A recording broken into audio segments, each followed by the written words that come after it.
Today, we're pulling back the curtain on a fiery exchange that had social media buzzing, a face-off between former NFL star Shannon Sharpe and rapper Jim Jones. All of it going down live on Nightcap with Ocho, Shannon's increasingly unfiltered podcast. Now, before we walk through the full back and forth, let's take a step back and set the scene. Because a lot of folks are still trying to figure out what really triggered this verbal showdown. Why are Shannon and Jim suddenly butting heads? And what does Nas, the legendary Queensbridge MC, have to do with it? Well, here's where things got spicy. The tension didn't just appear out of thin air.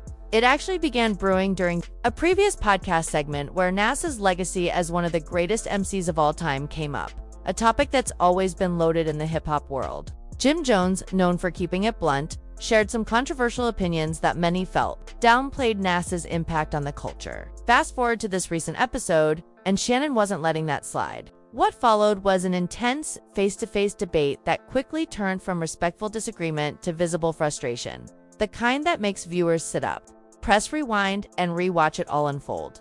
So if you've been seeing clips flying across your feed with heated words and sharp stares, now you know why. It's not just about Nas, it's about respect, legacy, and how hip-hop conversations can ignite when strong personalities collide. Put your money where your mouth is. Okay, so in today's video, we got to talk about Shannon Sharpe and Jim Jones getting into a heated confrontation live on Shannon Sharpe's podcast, Nightcap with Ocho. And before I get into that, guys, I want to break down everything because I know a lot of people were wondering why is these clips coming out of Shannon Sharpe getting into it with Jim Jones over Nas? So this conversation started from this podcast that said this. Saying Jim Jones has more hits than Nas? I'm from New Jersey. We grew up on ballin'.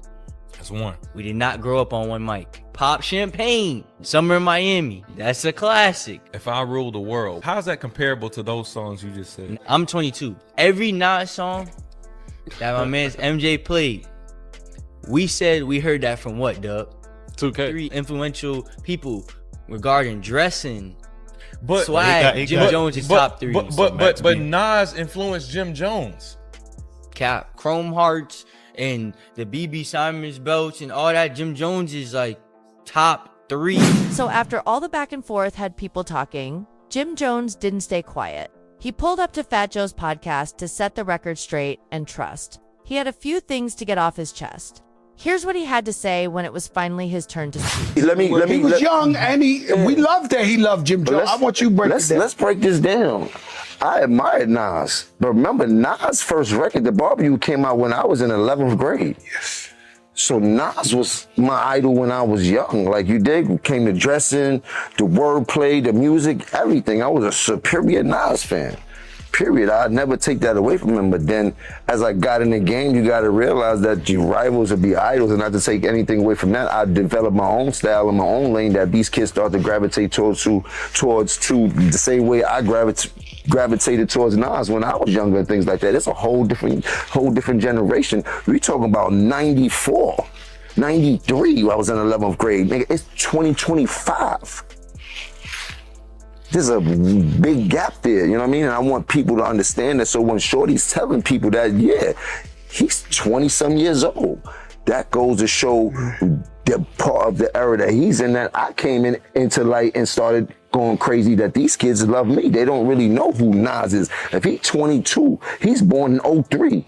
Track record, then check everybody else's track record, then go to the billboards and check all my entries, then check all them entries and shit like that. And I'm not taking nothing away from nobody, but I hear the comparisons and then be trying to act funny when it comes. No, I've been spanking a lot of this shit. I'm talking about the industry. I've been putting on. So let's not get into that where we get into numbers and I got to show you the statistics of what I've done. You heard to what other people was done. You heard them. You want to go to the billboard entries, pull up Nas billboard entries, then pull up my billboard entries. Listen, we can't compare the two. What I'm trying to tell you is I want to go there. Hold on. I want to go down the line now because now we going down the line. So Jim Jones has 3 albums that went top 10, and he has 9 albums that charted on the Billboard 200.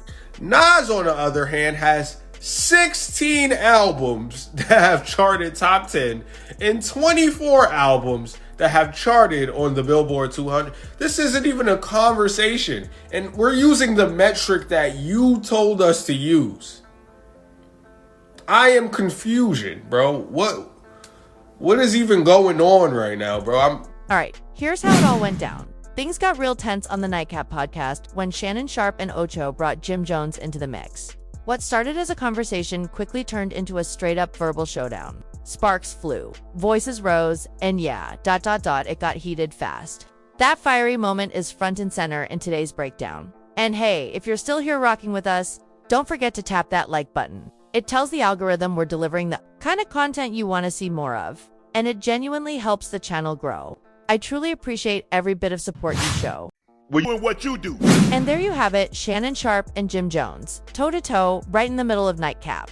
What started as a spirited debate quickly spiraled into something way more personal. They were tossing jabs, cutting each other off, and pushing way past the original question, is Jim Jones better than Nas? Ocho tried to reel it back in, bless his heart, but the energy just kept rising. And by the end, it wasn't just about music anymore. They were trading verbal blows and even talking about squaring off in the gym. That's why you heard Shannon throw out that now viral line, "I'll kick your you-know-what." Yeah, this wasn't your average podcast moment now. The internet's on fire with opinions. And I want to know yours. Do you think Jim Jones stacks up to Nas lyrically or culturally? Or was this all just heat of the moment bravado? Let me know in the comments. I'm reading everything. And if you made it this far, do me a solid, hit that like button so YouTube knows this content matters. It seriously helps the channel grow. And hey, if you're new here or just lurking, go ahead and subscribe. I've got way more content like this on the way. Appreciate the love as always. I'll catch you in the next one. Peace. Man, you need to stop playing and start wearing clothes that actually fit everything hanging off you like you borrowed it from somebody twice your size. Talking about you in the gym now. Bet. Let's see what that work looked like. You want to meet me there? Cool, just say the word. What we doing, strict workout session? Or are you trying to measure strength too? Doesn't matter. Cardio, deadlifts, HIIT, circuits, I'm ready for all of it. Since you like showing off them dollars, how about we throw a little wager on it? Put some real weight behind all that talk. Yeah, I get it. 2 probably bench more. Got size, got power. But when it comes to grit, when it comes to who can outlast who, that's where I shine. You might be built different, but I'm wired different.